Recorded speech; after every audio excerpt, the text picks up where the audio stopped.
I feel like I didn't accomplish very much today, miniatures wise. I did a little editing for my sister, and then I did some audio editing on my book. I continued that. But I did glue the bed together. It took a lot of glue. It's not 100% dry yet, but in the meantime, I'm going to build a mattress. And I started by using this batting. It's natural cotton batting. And right now, I'm just pinning the sides a little bit so it can go into the mattress case, so to speak, easily, and I don't have to fight those layers. So all I'm doing is just kind of tacking those sides into place. I don't like foam mattresses, and I really didn't feel like sewing like a case with a sewn inside and all that stuff for something that's going to be covered in a quilt the whole time. So I'm just making something pretty rudimentary. If I want to zhuzh it up with some sheets later on, I'll do that. But this is gonna work. I used this fabric before for mattresses. I think it works. I think it looks cute. Um, I don't think many people are gonna see it, except for maybe the bottom edge of it. So if I get fussy about that, I can always just make a little white sheet to put over the mattress and use that to cover it if I need to. But right now, I'm just making a regular pocket, no special squared sides or anything like that. Just making a little sleeve to put the mattress in. I love to sew. I haven't sewn a lot in the last few years.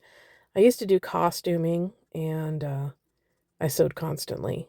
It's one of the reasons why my husband built my she shed for me was because the sewing just took over our little cabin. So he built that just to get all of my crap off of the dining room table. It worked. Now all of my crap is just cluttering everything in here. But yeah, so there's the mattress in the sleeve. I'm going to carry this over to my desk and do some more audio editing while I'm stitching things. Just going to hand stitch everything from this point forward. And I'm just tucking in the top opening edges, and I'm going to whip stitch it just like I whip stitched the sides. Just close it up simply. That will be the top part of the mattress. Nobody will see. Nobody will know what I did, the crimes I have committed against miniaturing. And as you can see, my computer is reading my book.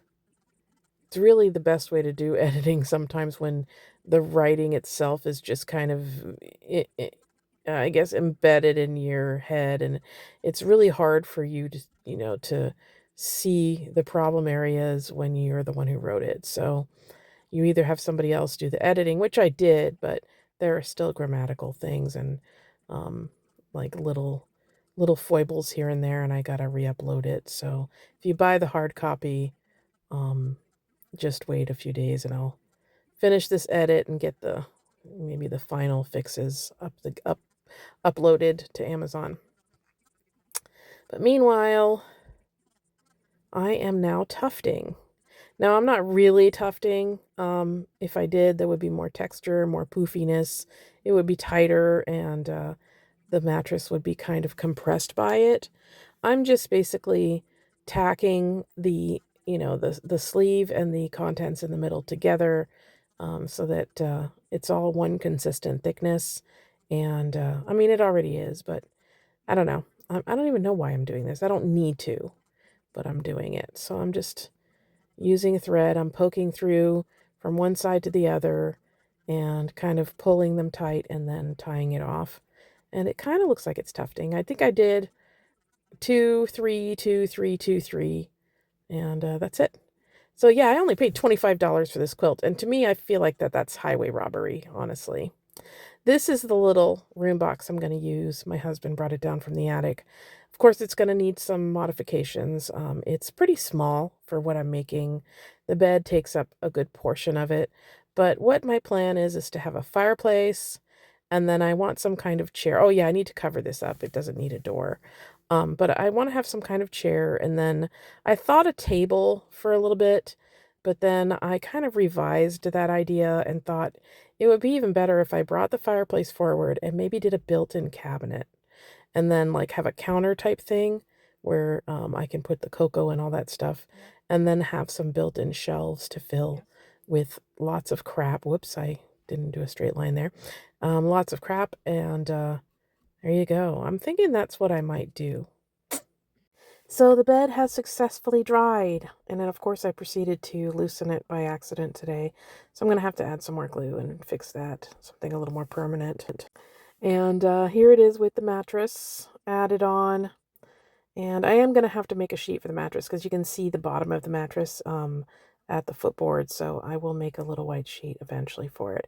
In the meantime, I need to figure out a more permanent solution on how to control the sides of this quilt because it's so thick it does not drape.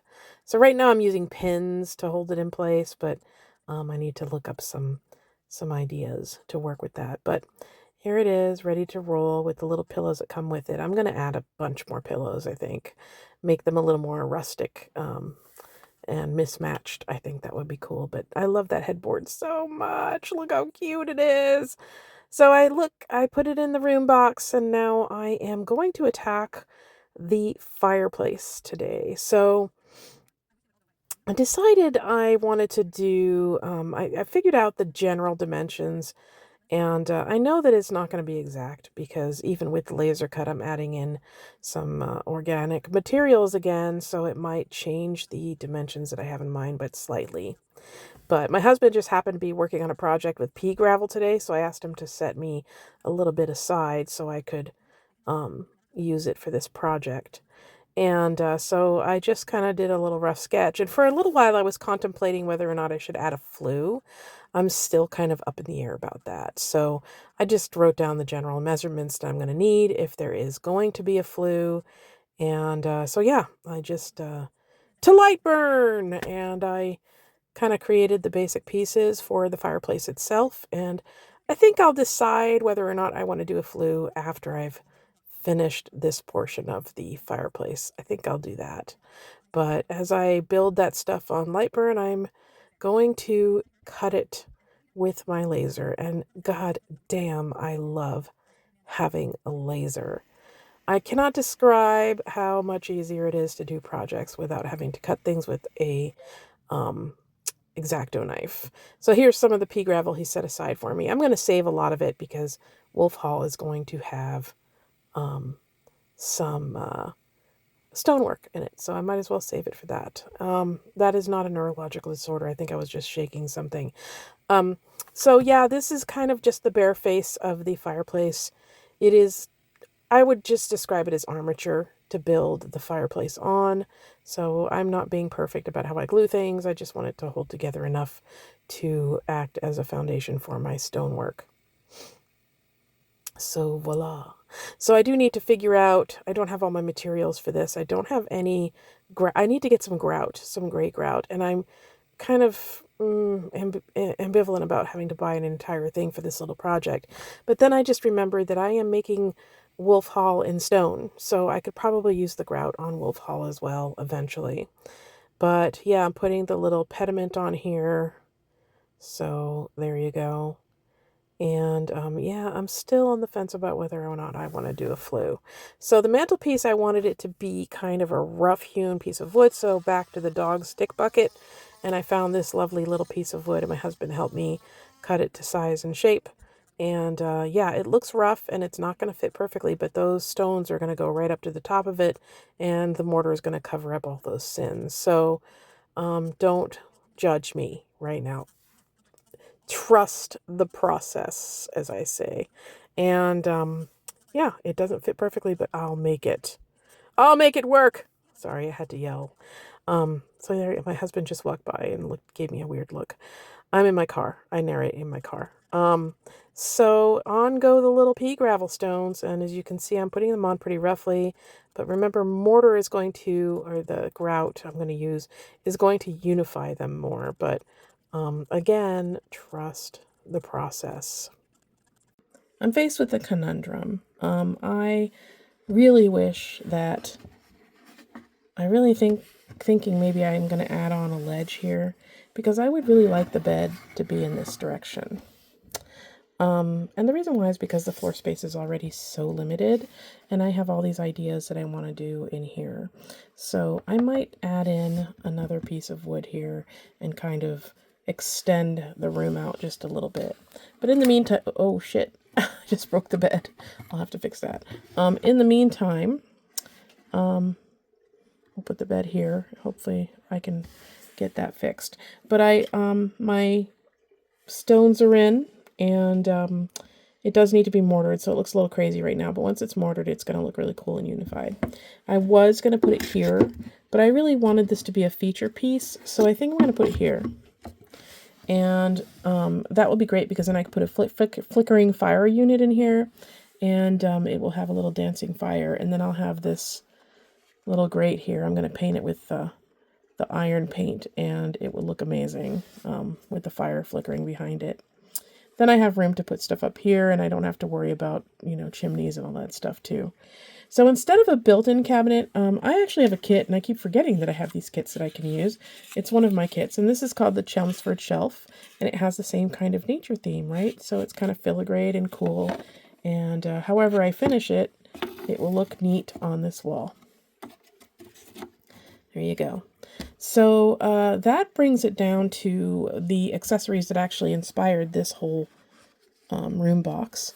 And I'm going to get a bunch more pillows to stack on here. The owners maybe bring up a few here and there, and then it ends up being like this cool mix of different colors and textures and designs. But the thing that inspired this whole ski cabin, which is very unusual for me to do something modern, is the Mignonette Apres Ski kit, which is Mignonette. I will put a link, I'll tag them. And this is one of her little sets. Now she does these little miniatures, and she designs them, and she does the packaging for them. The packaging is stunning, always just beautiful work. I just love her stuff.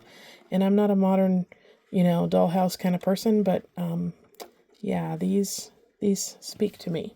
So these little skis came with the set.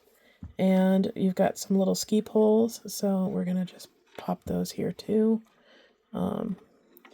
Oops. It's kind of hard to do this with holding the phone while I'm at it. There you go. So we got a couple of ski poles. And, of course, you need ski boots to go with your skis. So let's put them by the fire because, they've been a little bit wet from skiing. And if you're walking around barefoot in a cabin, you don't want to do that. So let's put some of the slippers here. And these are all part of her little after ski kit. Super cute. And of course, you've been out in the cold all day. You want something warm and cozy. So let's do a little cocoa jug. And then you have a little pot to put those in, put the cocoa in and warm it up. And then you have 2 cups for you and your friend to enjoy cocoa after skiing.